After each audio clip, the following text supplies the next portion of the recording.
縱使我哋去睇好多書，我哋去參加好多課程都好，都唔容易去讓我哋真正喺我哋生活上高嚟到去實行到。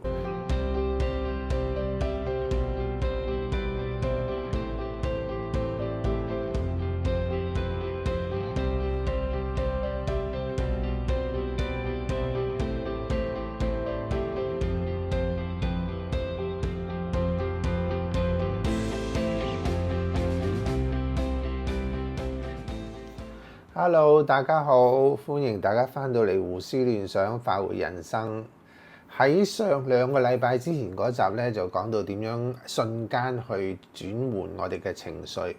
咁有啲朋友就問翻我啦，佢話我哋學咗好多方法，無論係情緒管理啦，又或者甚至一啲比較個人化嘅一個自我提升，其實點解咁唔容易呢？綜觀翻我過去喺大學一啲嘅輔導課程裏邊，我睇到個現象就係咧。因為喺課程當中都會提及一個專業嘅輔導員，佢會有啲乜嘢嘅特質，其中資料咧都有提中6個特質，一個就係自我了解咧，一個就係真誠啦，能夠接納包容啦，無論係對方嘅性別取向啊，又或者國籍啊等，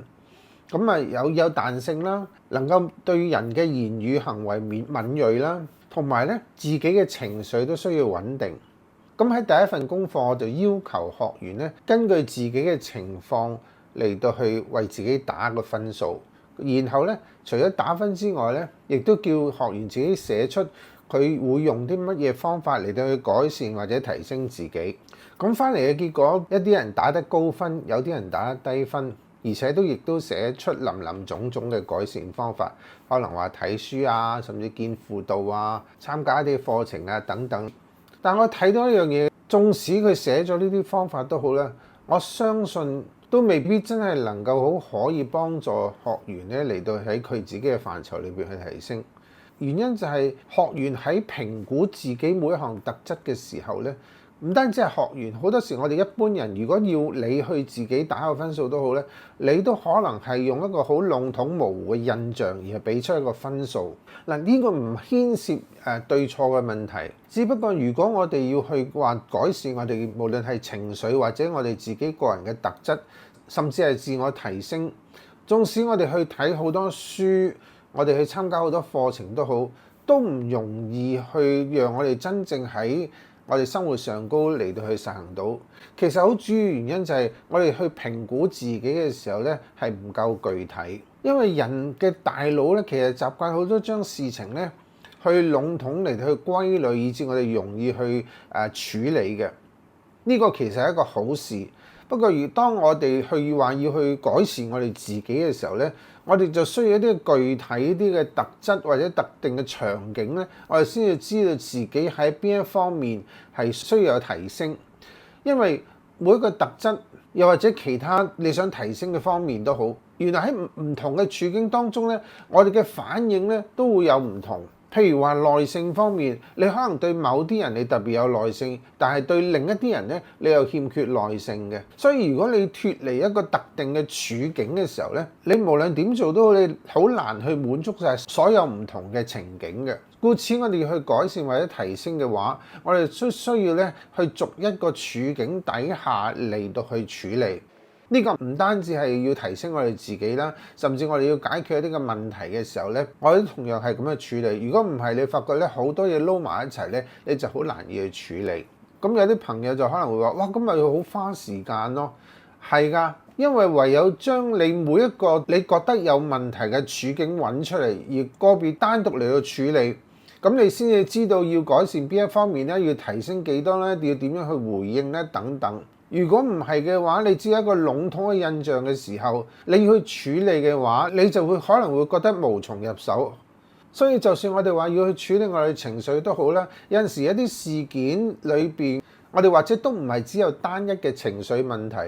咁嘅時候，其實要去處理嘅話，我哋都係要將所有唔同嘅情緒逐一分開翻出嚟，而個別情緒嘅係分開嚟到處理，咁先至能夠有效地去處理到呢個情況。所以如果你今日你話要去提升自己，成為一個更理想嘅自己嘅時候，咁不妨你可以參考翻我哋頭先所講輔導員嗰6個特質啦，以至喺你檢視翻你生活裏邊每一個唔同嘅場景，你嘅表現係點樣，然後你去為自己打下分數，然後喺針對嗰件事情，你會點樣嚟到去改善，然後再事後評估翻你進步咗幾多分數。嗱，呢個分數其實係一個心理嘅標準嚟嘅，唔會話人哋8分係好過你嘅8分，亦都唔會話你6分係差過別人嘅6分。可能就算你嘅6分未必比別人嘅8分係差，唯有係你根據自己為嗰件事情打個分數嘅時候，你嘅心裏會有個定位有基準，咁嚟到去評估。除咗輔導員呢啲特質之外，仲係可以有啲邊方面我哋可以提升呢？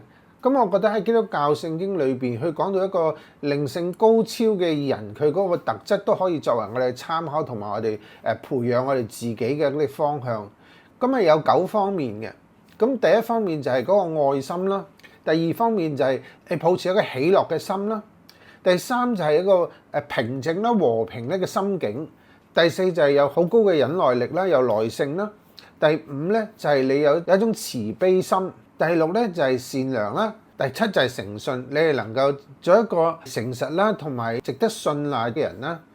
第8就係溫柔，第9咧就係自我節制，即係嗰個自制力。咁呢9方面我都覺得值得我哋去參考下，令到我哋成為一個更好嘅人。就正如儒家裏邊講，修身齊家治國平天下。我哋要做大事，其實首先係要我哋自身出發去修練我哋嘅自己，修行咁啊，就係修練我哋嘅行為，我哋操守。不過記住一點，我哋唔能夠心急話一次過我哋好短時間裏邊自我有提升，因為改善係需要花功夫。你不妨每一個月就定一個主題嚟到去修練你自己，每個月更換一個主題，咁樣唔單止我哋唔會話因為一個主題要做成年會覺得好沉悶而放棄，又唔會話一個禮拜太短暫咁。每個主題練習1個月，然後翻嚟話翻俾我哋聽嗰個成果係點樣啊？今個禮拜我哋就講到呢一度。如果你中意今集嘅話，請你下低按讚、訂閱、留言、分享，同埋撳埋隔離嘅小鈴鐺，咁有新片嘅時候就可以第一時間通知到你。我哋下集再見，拜拜。